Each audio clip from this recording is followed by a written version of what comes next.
le Seigneur Jésus-Christ de Nazareth vous bénisse tous abondamment. Nous voici encore de retour ensemble par la grâce de notre divin Créateur, l'Éternel Jésus-Christ de Nazareth, en ce tout nouveau jour du 17 juillet 2026.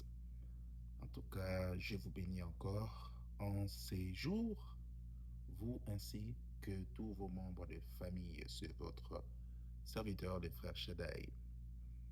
Oui, bien-aimés, nous poursuivons avec cette quête des âmes, de ramener et de gagner le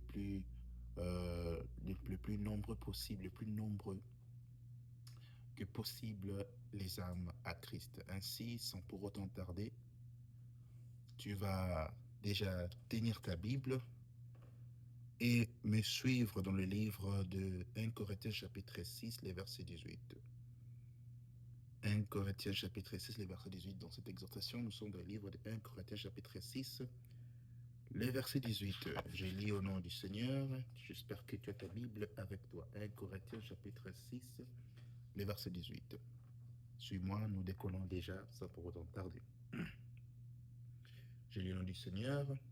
Il est écrit: fuyez l'impureté. Tout autre péché qu'un homme commet est extérieur à son corps.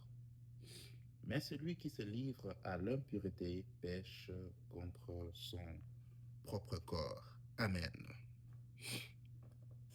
Oui, bien-aimés dans le Seigneur, dans ces versets de base de 1 Corinthiens chapitre 6, les versets 18, le Seigneur Jésus-Christ a voulu que, par sa volonté, que je vous parle de quelque chose de très important.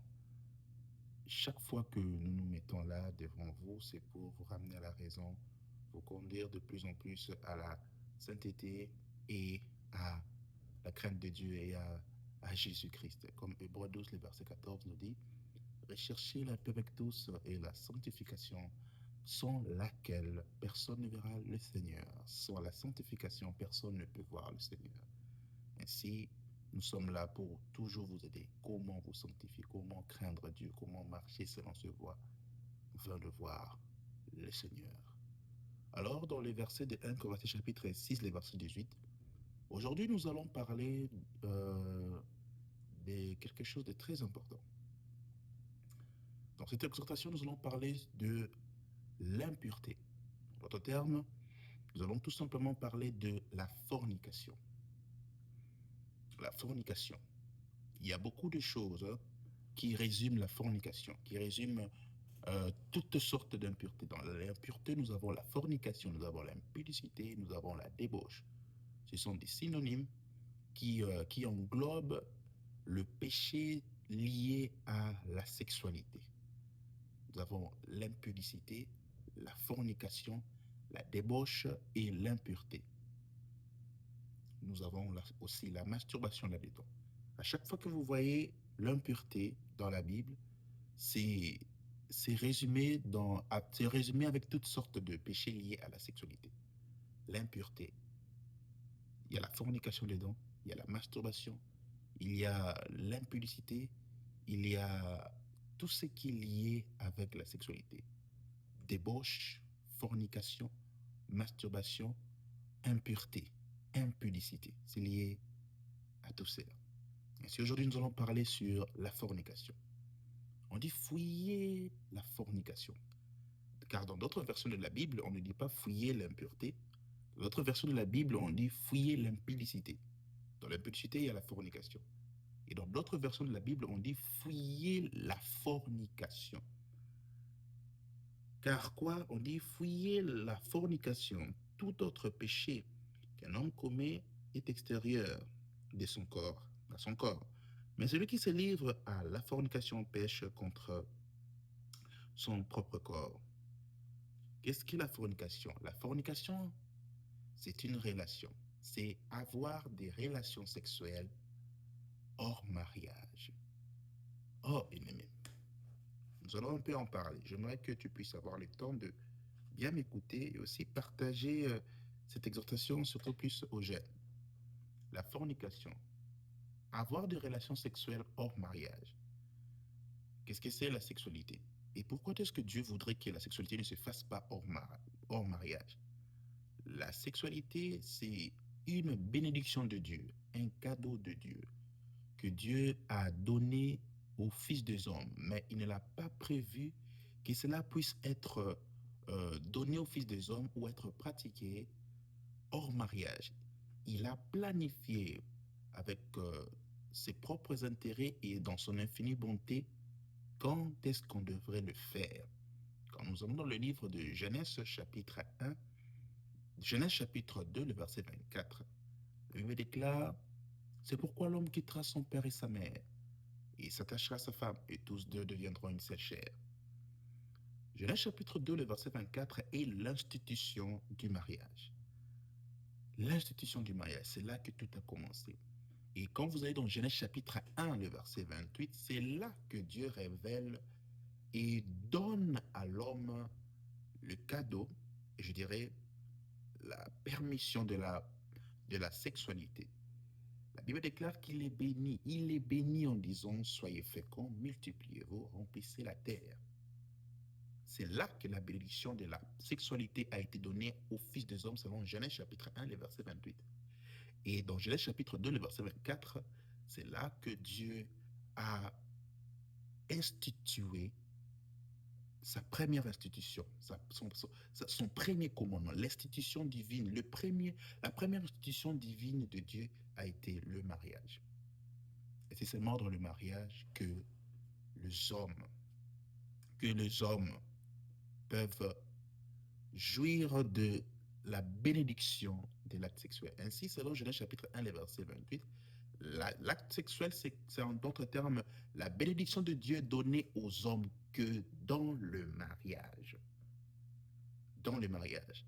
Ainsi, tout acte sexuel, toute œuvre sexuelle hors mariage, c'est l'impureté, est appelé par la Bible l'impureté, l'impudicité, l'adultère, comme on pourrait le dire. Ça fait partie aussi des actes sexuels hors mariage avec la personne qu'il faut. Mais nous ne sommes pas dans ce domaine-là aujourd'hui. Tout acte sexuel hors mariage est appelé par la Bible impureté, fornication, impudicité, fornication, impureté, impudicité, fornication, débauche. Voilà, ce sont ces quatre choses-là. Dans l'impureté, on voit tout ça.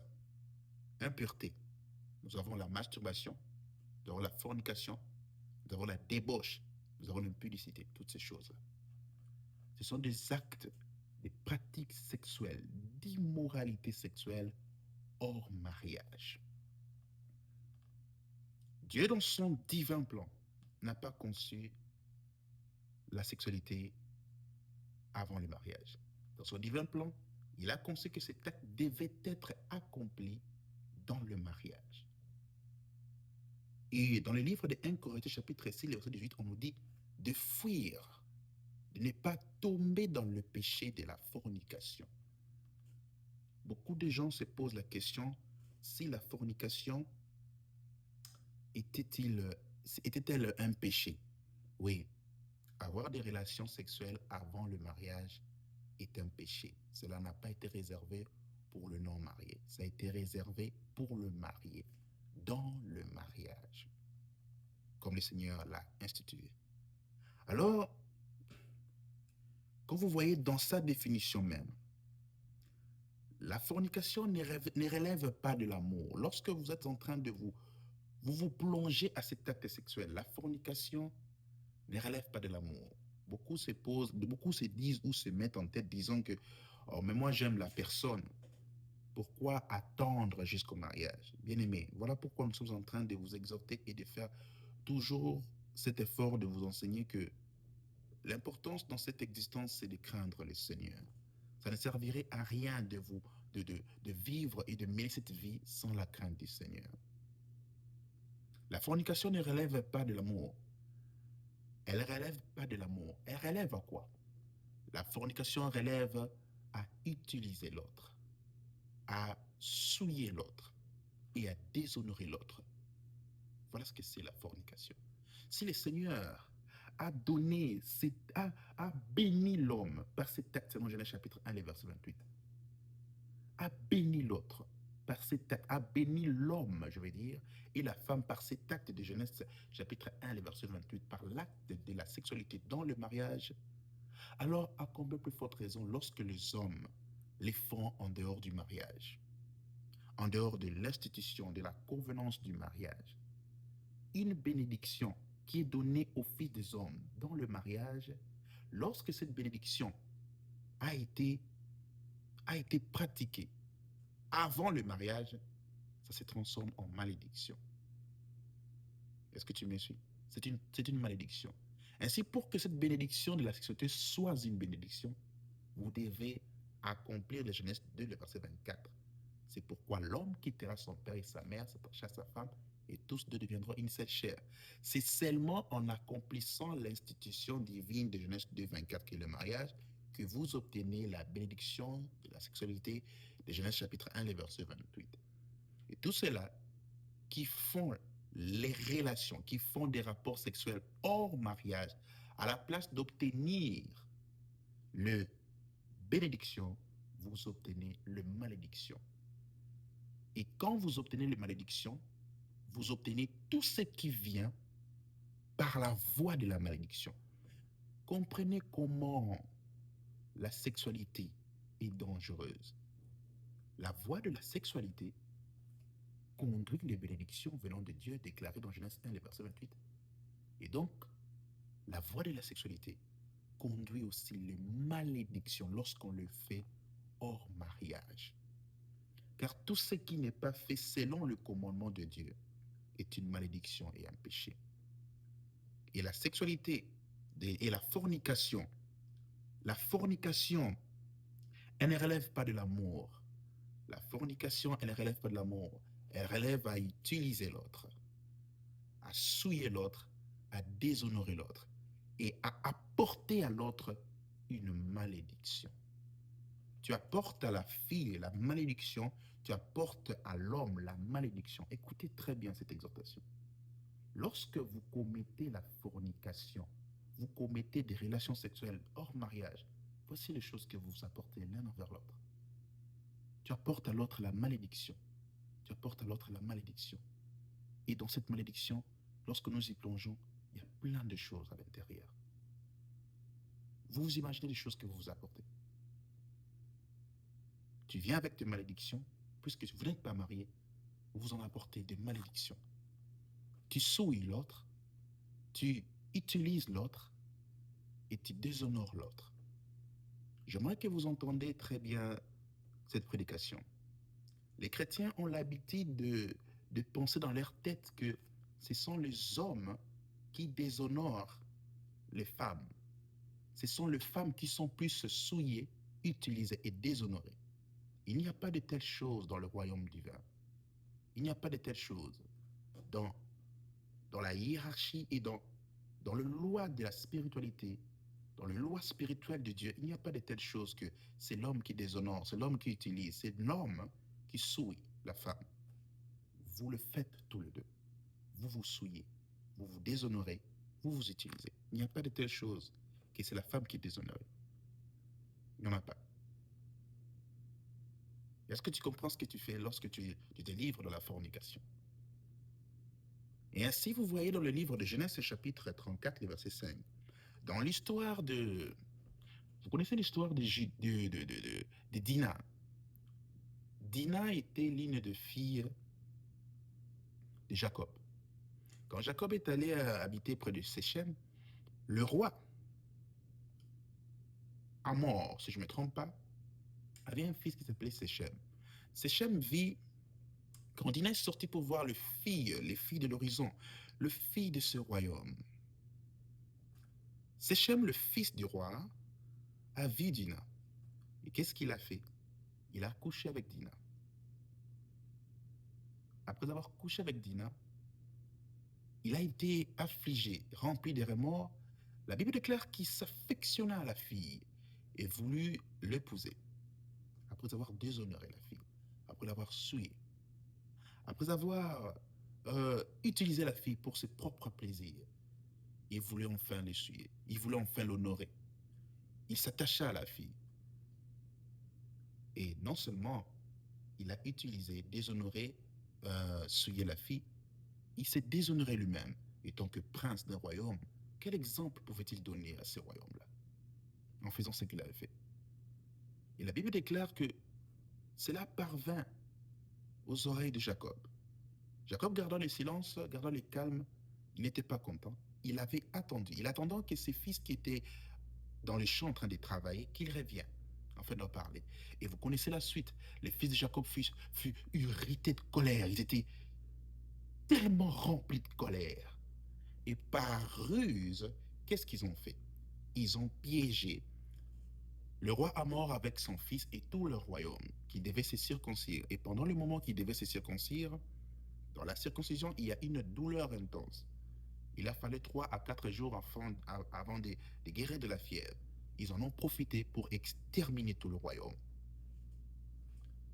Voici la conséquence de la fornication, du déshonneur, de l'utilisation, du déshonneur d'une personne, de la souillure appelée les relations sexuelles avant le mariage.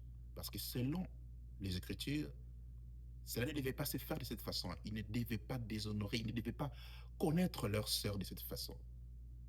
Et ça a engendré la mort. Séchem était mort, son père était mort. Le fils de Jacob ont exterminé tout le royaume. Combien forts ils étaient. Si en ces temps-là, la conséquence de la fornication était déjà aussi tangible et évident, et dans l'éternité, qu'est-ce qui attend les hommes? Tu souilles. Et 1 Corinthiens chapitre 6, le verset 18 dit, tu as souillé ton propre corps. La Bible nous dit dans le livre de 1 Corinthiens chapitre 6, les versets 18 jusqu'au verset, quand nous descendons dans les versets 19, 20, ne savez-vous pas que votre corps est le temple du Saint-Esprit? Vous souillez, vous déshonorez le temple du Saint-Esprit. Et votre sort ne sera que la mort, comme l'a été celui de Séchem. La fornication ne relève pas de l'amour. C'est utiliser l'autre. C'est souiller l'autre. C'est déshonorer l'autre. Et je vous ai dit, il n'y a pas de telles choses. C'est la femme seulement. Même les hommes. Oh bien-aimé, c'est grave cette affaire. Qu'est-ce que c'est la fornication? La fornication, c'est gâcher ce qui est destiné au futur conjoint de l'autre. Alléluia. La fornication, c'est gâcher ce qui est destiné au futur conjoint de l'autre. Puisque cette femme ne sera pas la tienne, cet homme ne sera pas le tien. Tu es en train de gâcher ce qui est réservé au futur conjoint de l'autre. En d'autres termes, c'est voler. C'est voler ce qui appartient au futur conjoint de l'autre. Oh bien-aimé, nous faisons des choses terribles. C'est horrible, les choses que nous commettons. As-tu déjà eu conscience de ce que c'est la fornication? Lorsque tu fais ça avec un homme qui ne t'épousera pas, avec une femme qui ne t'épousera pas, avec une femme que tu n'épouseras pas, sous prétexte que nous nous aimons. Je l'ai dit, ce n'est pas de l'amour. Ce n'est pas de l'amour. L'amour, c'est dans le mariage. L'amour, c'est le mariage. La sexualité, c'est un acte magnifique d'amour scellé par le lien du mariage. En dehors du mariage, la sexualité est une malédiction, c'est l'utilisation. C'est utiliser l'autre pour ses propres intérêts, ses propres sentiments, ses propres envies, ses propres désirs, ses propres pulsions, ses propres intérêts. Et c'est gâcher ce qui est destiné à l'autre. L'acte sexuel, tu es là pour gâcher ce qui est destiné à l'autre. Qu'est-ce qui est destiné à l'autre? Le corps de l'autre est destiné pour son conjoint. Le corps de cette femme est destiné pour son conjoint. Le corps de cet homme est destiné pour sa conjointe. Est-ce que tu t'imagines quand tu fais ça? Tu es en train de gâcher ce qui est à autrui. Et le pire dans tout ça, c'est quoi? Ce sont des innocentes qui pensent que ces hommes vont les épouser. Ce sont des innocentes qui pensent que ces hommes vont les épouser. Ces hommes sont en train de voler. En d'autres termes, vous volez ce qui n'est pas à vous. C'est ce qu'a fait Séchem à Dina. Il volait ce qui n'était pas à lui. Cette fille, le corps, cette fille et son corps ne t'appartiennent pas aussi longtemps que tu ne l'as pas épousée. Tu es en train de voler ce qui n'est pas à toi. Tu es en train de gâcher ce qui est destiné à un autre. Il en vaut de même pour les femmes. Quand tu veux utiliser, tu veux être seulement avec cet homme, tu veux être avec lui dans le lit, tu veux connaître ce corps. Tu es en train de voler ce qui n'est pas à toi. Tu es en train de gâcher ce qui est destiné à une future conjointe. Et si vous voyez les hommes, quand ils viennent, ils trouvent sa femme, on a tout volé. Ils trouvent son mari, on a tout utilisé. On l'a tellement souillé. On l'a tellement maudit. Disons-le de cette façon. Puisque dans le mariage, c'est la bénédiction de Dieu déversée sur le mariage, selon Genèse 1, verset 28. En dehors du mariage, ce sont les malédictions déversées sur deux personnes qui font cet acte-là hors mariage. Oh, bien-aimé, c'est du vol. C'est du vol, mon bien-aimé. Oh, bien-aimé, c'est gâcher ce qui est destiné au futur conjoint de l'autre. Et c'est quoi encore? C'est s'approprier ce qui ne nous appartient pas. Cet homme ne t'appartient pas. Cette femme ne t'appartient pas. Tu t'appropries, d'une personne qui ne t'appartient pas. Et il y a un prix à payer pour ça. C'est l'éternité, le feu de l'enfer. Je te parle de la fornication, jeune homme. De la fornication, jeune fille. Tu sais ce que tu fais. Et remarquez ce que dit le livre de Colossiens 3, verset 5. La Bible déclare: Faites donc mourir ce qui est en vous. Faites donc mourir ce qui en vous est terrestre, l'impureté. Nous devons faire mourir les actes d'impureté. Faire mourir la fornication. Il y a de ces personnes qui se disent que le jour que je vais me marier, il y a de ces personnes qui n'ont jamais pensé, peut-être que jusqu'à ce que tu puisses tomber dans cette exhortation, il y a de ces personnes qui n'ont jamais pensé, qui n'ont jamais su cela, que forniquer était un péché. La fornication était un péché. Et la majorité des chrétiens ignorent cela, que la fornication, avoir des relations sexuelles, c'est un péché. Même si tu l'as avec cette femme que tu vas épouser, tant que tu n'as pas encore accompli les Genèse 2, le verset 24, tu n'as pas encore reçu l'autorisation et la bénédiction de Genèse 1, le verset 28, qui est la sexualité. Beaucoup ignorent ça. Il se dit que c'est elle, de toute façon, je vais l'épouser, nous pouvons nous connaître. Vous avez reçu déjà les malédictions. Vous avez reçu déjà les malédictions. Vous avez déjà péché contre l'Éternel. Et c'est pire de voir que certaines personnes pensent que quoi? Le mariage couvre le péché de la fornication. 98% des couples, 98% des couples en ce monde actuel se sont déjà connus avant d'être mariés. Et ils disent et ils pensent que lorsqu'ils se marient, le mariage a couvert leur péché de la fornication. Oh, quelle ignoble manière de penser. Écoute très bien ce que je vais te dire. Le mariage n'a jamais couvert ton péché de fornication. Avec la femme que tu as épousée ou avec l'homme qui t'a épousé ou avec d'autres hommes que tu connaissais avant d'avoir rencontré ton mari ou ta femme. Écoute très bien ce que je vais te dire. En Israël, une femme qui ne se mariait pas vierge était lapidée. Était lapidée. Voilà pourquoi je vous dis, je vous enseignerai comment est-ce que Jésus-Christ a accompli la loi. Selon le livre de Matthieu 5, verset 17. Ne pensez pas que je suis venu abolir la loi, mais l'accomplir. Je vais vous expliquer comment est-ce que Jésus a accompli la loi. Cette loi s'applique toujours. Ou dans l'éternité, qui est la conséquence de l'enfer, la gêne. Et ainsi, retiens ce que je te dis. Tout homme, selon le plan parfait de Dieu, selon le plan parfait de Dieu, tout homme et toute femme devrait se marier ou doit se marier chaste et vierge. Adam n'avait connu aucun autre homme, aucune autre femme, je vais dire, que Ève. Et Ève n'a jamais connu d'autre homme que Adam. Dans le plan parfait de Dieu, tout homme et toute femme doit se marier vierge et chaste. Si tu ne t'es jamais marié vierge, si tu ne t'es jamais marié chaste, si que oh, c'est l'homme qui m'avait déviergé, c'est lui qui m'a épousé, cela ne veut rien dire. Entends ce que je te dis, je suis extrêmement sérieux. Ça ne veut rien dire chez Dieu. Tu te dois d'entrer dans la convenance, dans l'institution du mariage, selon Genèse 2, le verset 24, vierge et chaste, que ce soit chez les hommes et chez les femmes, selon le plan parfait de Dieu. Tout homme qui ne s'est jamais marié vierge, qui ne s'est jamais marié chaste, toute femme qui ne s'est jamais mariée vierge, si tu ne te réponds pas, tu finiras en enfer.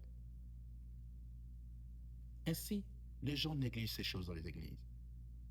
Ils pensent que le fait qu'il s'est marié, cela a couvert tous ces péchés de fornication qu'il avait commis avec d'autres femmes avant son mariage ou qu'il a commis avec sa femme-là avant de l'avoir épousée.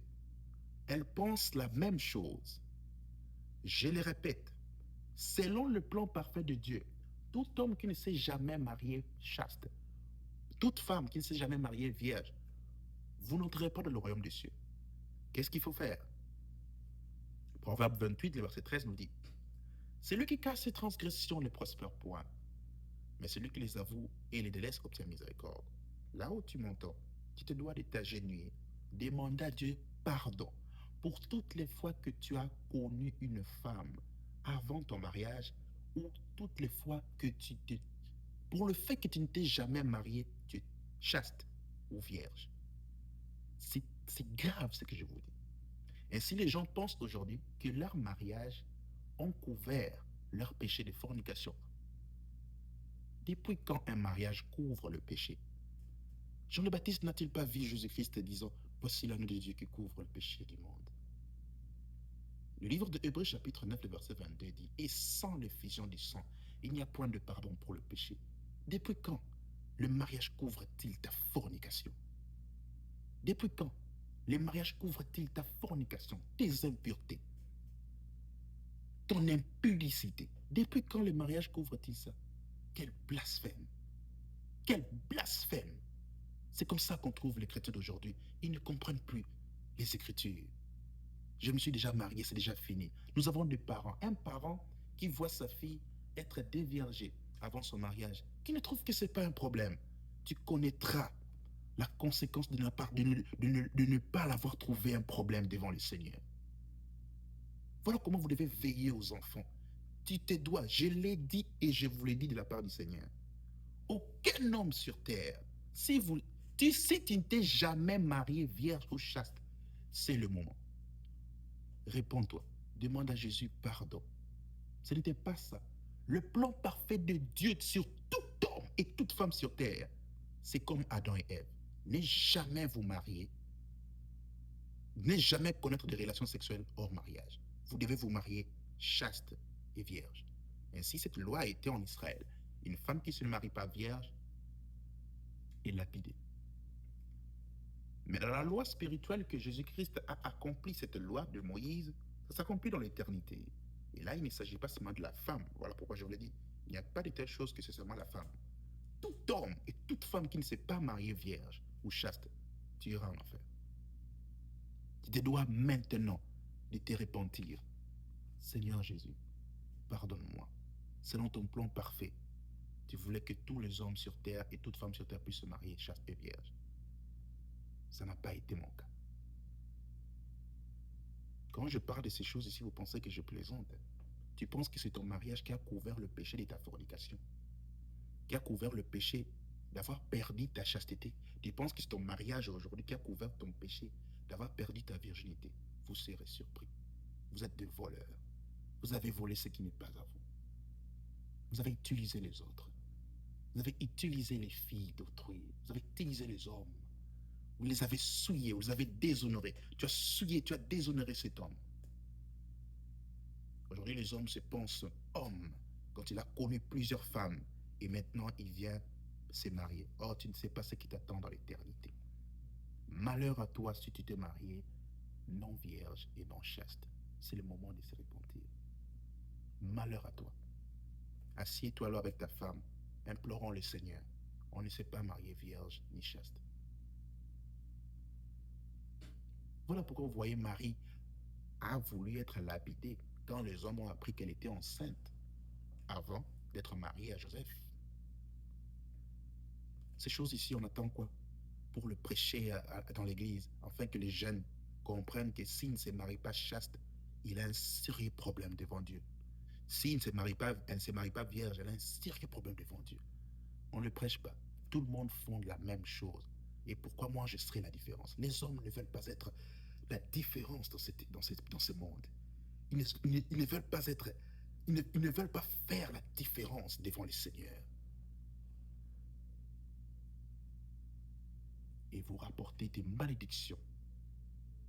La sexualité avant le mariage est est un canal de malédiction. Je le répète, la sexualité avant le mariage, hors mariage, est un canal de malédiction. Voilà pourquoi vous avez ramassé des démons dans divers lieux. Un homme qui a connu plusieurs hommes, plusieurs femmes, d'autres même ont été des homosexuels, d'autres femmes ont été des prostituées. Il a couché avec celui-ci, celui-là. Elle a couché avec celui-ci, celui-là. Et à la fin, il veut se marier. Tu savais que le mariage véhicule toutes sortes d'esprits, de démons, et il vient les déposer chez toi. Et nous voyons aujourd'hui des sœurs et des frères qui disent qu'ils ne peuvent pas épouser une vierge. Je ne peux pas épouser un homme chaste. Oh, ma sœur, tu as péché quand tu dis ça, tu dois te repentir. Tu dois te repentir. Tu as péché quand tu dis ça. Tu sais en d'autres termes ce que tu dis. Tu désires qu'un homme aille vagabonder sexuellement, aille se vagabonder sexuellement, aller dénicher les esprits et les démons dans toutes les régions du monde et venir les déverser chez toi. C'est ce que tu demandes. Je ne veux pas d'un homme chaste qui ne connaît rien faire. C'est ce que tu demandes. Qu'il aille vagabonder, qu'il aille se déambuler sexuellement, attraper, avoir toutes sortes de démons. Parce que dans la sexualité, les gens pensent que c'est seulement les transferts de maladies. J'aurai les sida. Non. Si les sida peut être donné par la sexualité, crois-moi, les démons et les malédictions peuvent aussi être donnés par sexualité. Quand vous désirez un homme qui a déjà tout fait, c'est ce que tu désires. Tu désires qu'un homme a déjà tout pris comme démon et les esprits impurs qu'ils viennent les déverser sur toi. Une femme qui a déjà pris toutes sortes de démons et qu'elle vienne les déverser sur toi. Voilà pourquoi les hommes de Dieu, avant de marier les gens, il faut poser des questions. Es-tu chaste? Les hommes de Dieu ont perdu l'objectif de l'Église. L'Église. Les gens vont en enfer. Es-tu chaste? Es-tu vierge? Il faut tout arrêter lorsqu'ils ne le sont pas. Ils doivent entrer dans des prières, recevoir des délivrances. Ils ne peuvent pas entrer dans le mariage comme ça. Celle-là est allée ramasser plusieurs démons. C'est comme ça. Celui-ci est allé ramasser plusieurs esprits. Et quand ils font la fusion, c'est la fusion de la malédiction dans le foyer. Ainsi, les gens souffrent. Celui-ci fait souffrir sa femme. Celui-là est insoumise. Ah oui, c'est la fusion, le partage des démons. Ça n'a jamais... Vous voyez les choses que vous faites? Vous voyez? Ce ne sont plus de balles, ce ne sont plus de bénédictions. C'est la fusion des démons. Il ne faut pas presser les gens à se marier, cher prédicateur.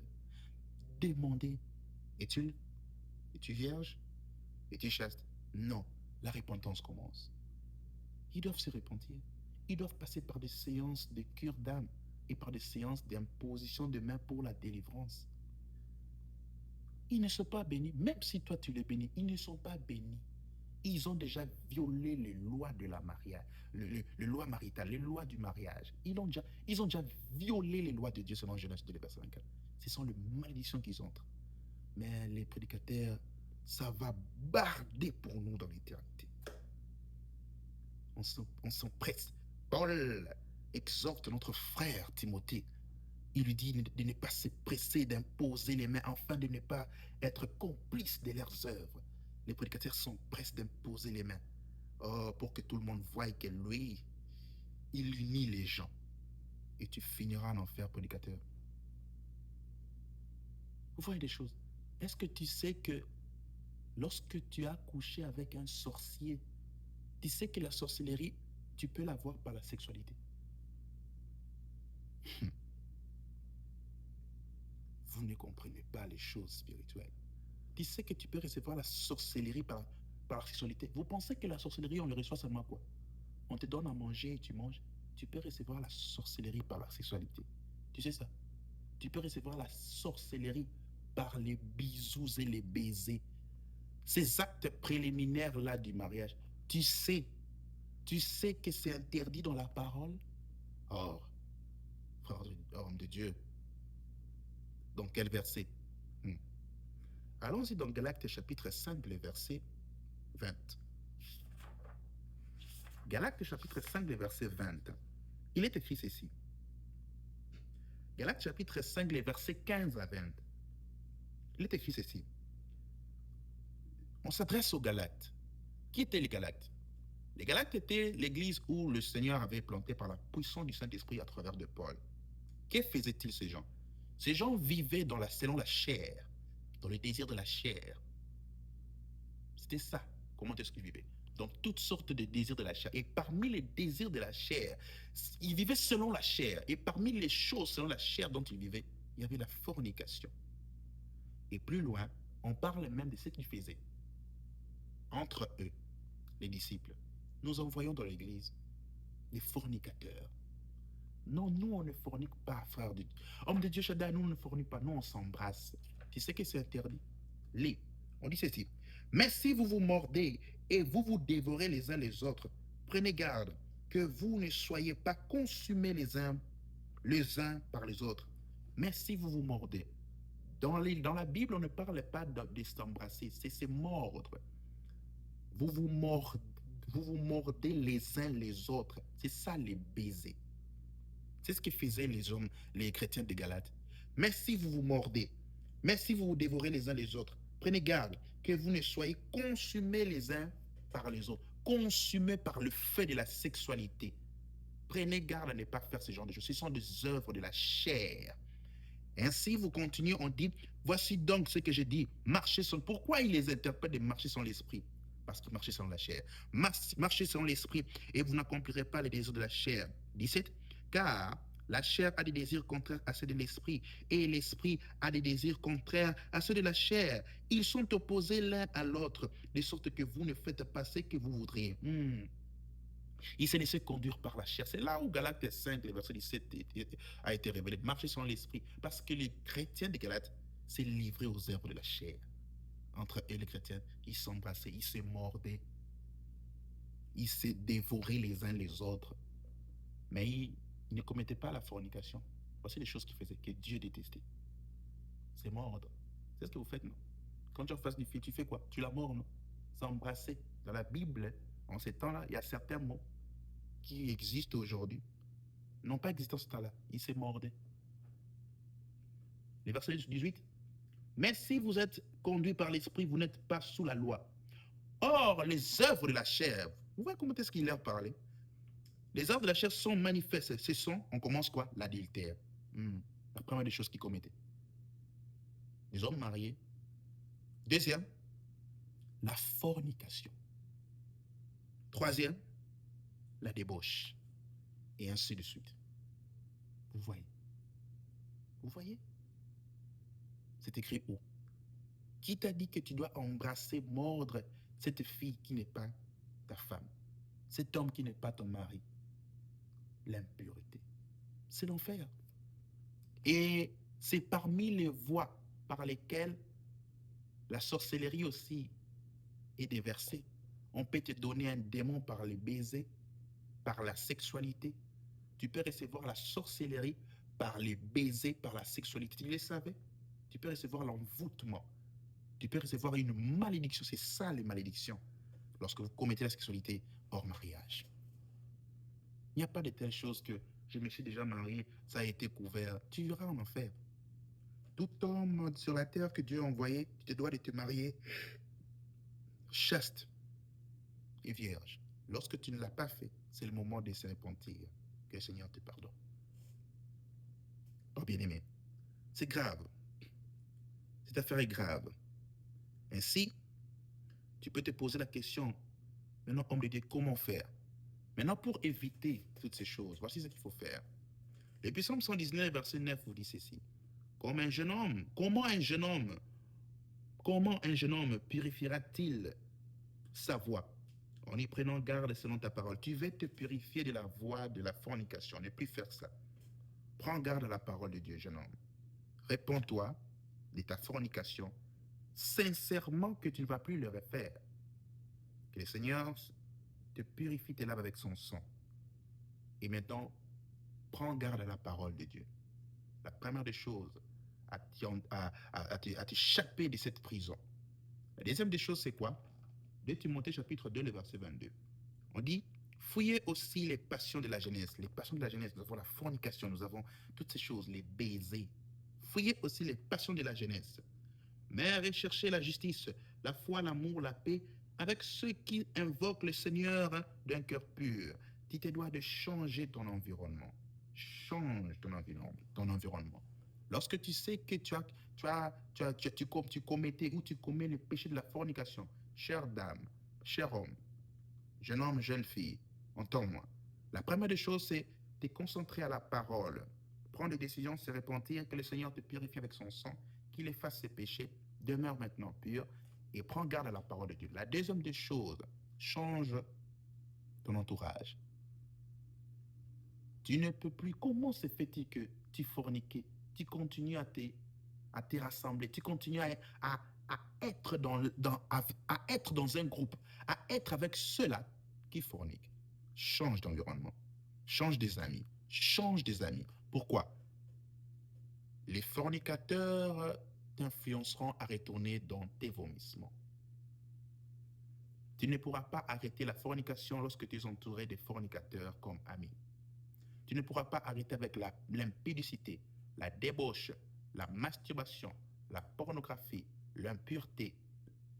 Tu ne pourras pas arrêter avec ces choses lorsque tu t'entoures des personnes qui continuent et qui commettent ces choses, avec qui vous partagez, qui en parlent.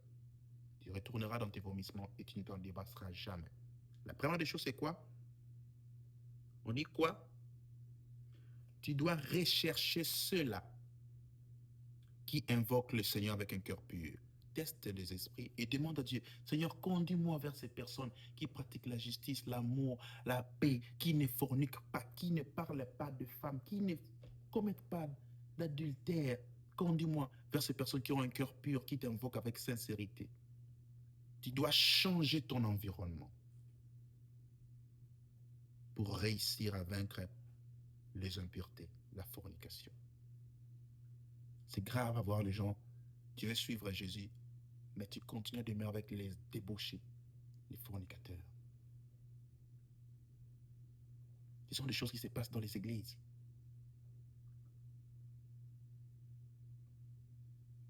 Ah bien-aimé, voici les choses à faire. Ce sont des choses que tu dois faire, bien-aimé. Et regarde, et écoute ce qui est écrit dans 1 Corinthiens 6, les versets 9 à 10. 1 Corinthiens chapitre 6, les versets 9 à 10.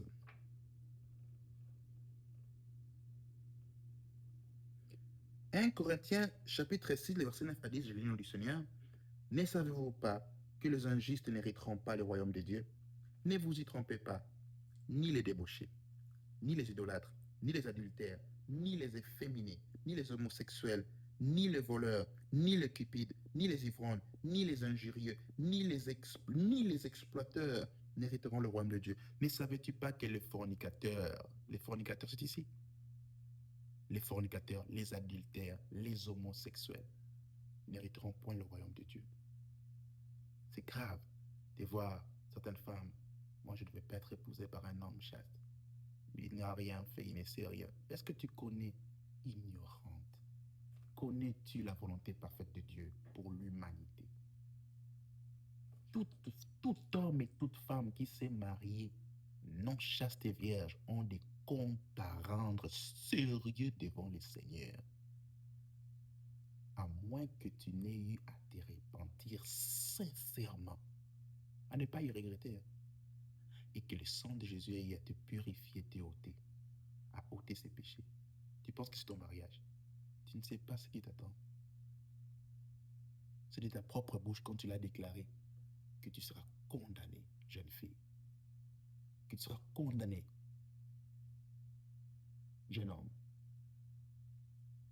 Si dans ta destinée, tu vas épouser une femme qui n'est pas vierge, laisse Dieu t'envoyer cette personne-là comme ça. Ne le déclare pas de ta bouche comme si c'était quelque chose de bien, selon sa volonté. Tu penses que c'est ta volonté que toi tu puisses épouser une femme non vierge? Tu penses que c'est sa volonté? Vous savez combien de complications, de problèmes que les gens font face dans le mariage à cause de ces choses, de ne pas avoir été épousé, de ne pas avoir réussi à entrer dans le mariage pur, sans œuvre de fornication, chaste ou vierge. Vous savez des choses qui se passent dans les mariages, dans les foyers? Vous pensez que c'est de la blague? Tous les désordres qui vous arrivent dans les foyers, dans les mariages, ce sont les portes que vous avez ouvertes avant de vous marier, par chacun là où il était. Laisse Dieu t'envoyer qui il veut. Et avant ça, pose la question et entrez dans des prières. Ne vous pressez pas à vous marier. Les fornicateurs n'hériteront pas le royaume des cieux. Bien-aimé, désire le meilleur pour toi-même, hein, en ce qui concerne ton éternité. Je t'en supplie, aie pitié de ton futur conjoint. Tu ne sais pas tous les démons, combien d'esprits tu es allé ramasser. La non-vierge qui me suit là, le non-chaste qui me suit là. Cherche ta délivrance. Ne vous pressez plus à vous marier. Tu sais combien de démons tu as. Je n'ai pas besoin d'une prophétie. Tout celui qui a connu une femme avant le mariage, tu as des démons. Si on doit te délivrer maintenant là, ça prendra des heures. Tu as des démons de toutes sortes. Tu as des esprits impurs de toutes sortes.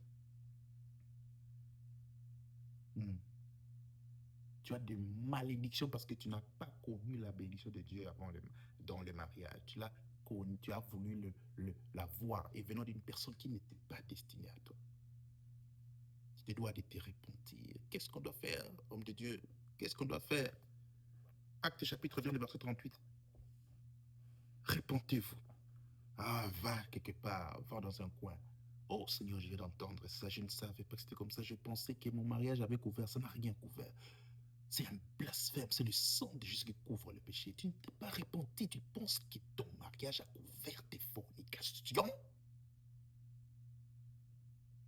Tu penses ça. Ton mariage couvre ton adultère. Tu ne sais pas ce que tu es en. Tu ne sais pas ce qui t'attend. Le sang de l'homme juste Jésus qui couvre le péché, qui efface le péché.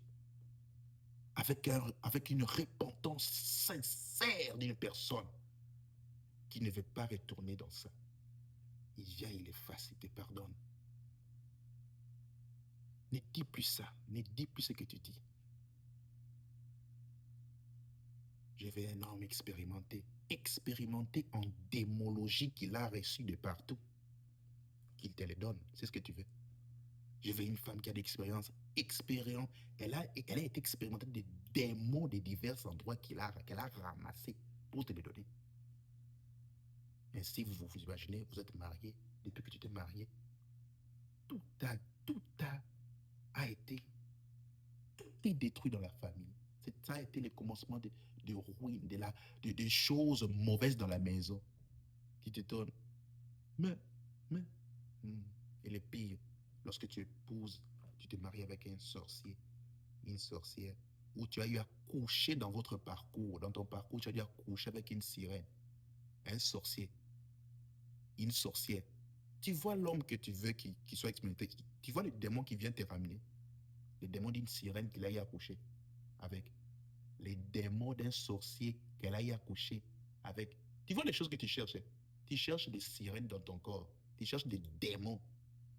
Et ces esprits-là viennent combattre les mariages.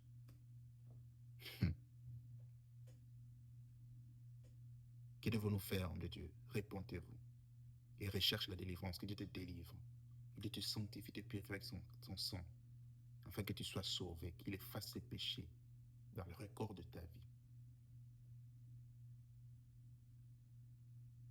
Que le Seigneur Jésus-Christ vous bénisse. Répondez-vous sincèrement. Partagez massivement. Que le Seigneur Dieu vous bénisse. Shalom.